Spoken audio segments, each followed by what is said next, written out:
Breaking news आपल्यापर्यंत येते। महत्त्वाची बातमी, कोपाल कोऑपरेटिव्ह बँकेवरती आरबीआयने टाच आणली। 3000पेक्षा अधिकची रक्कम काढण्यास बंदी आहे। नवा कर्जाचं नूतनीकरण करण्यास मज्जाव करण्यात आलेला आहे। बँकेची आर्थिक स्थिती नाजूक झाल्याने हा निर्णय घेण्यात आलाय। बँकेचा परवाना मात्र रद्द होणार नसला तरी आरबीआयने निर्बंध बँकेवरती लादलेले। माझे सहकारी प्रशांत अंकुशराव आपल्या संपर्कात आहेत। प्रशांत, या बँकेचं नेमकी काय पार्श्वभूमी आहे? कोपाल बँकेचे कोण संचालक आहेत, काय शाखा आहेत, किती सभासद आहेत आणि या सगळ्यांकरता खरंच मोठा धक्का आहे आज?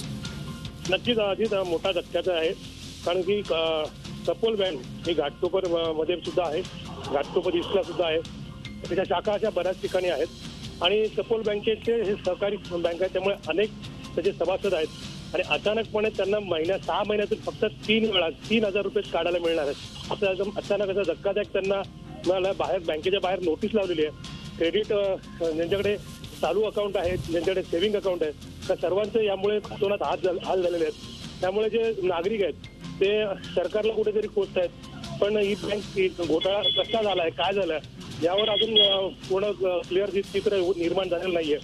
पण या संपूर्ण परिस्थितीमुळे मात्र जे ठेवीदार आहेत किंवा जे खातेदार आहेत त्यांचं मात्र मोठं नुकसान होत आहे, त्यांना मोठे हालअपेष्टा सोसावे लागत आहेत। धन्यवाद प्रशांत या माहिती करता। झी 24 तास रहा एक पाऊल पुढे।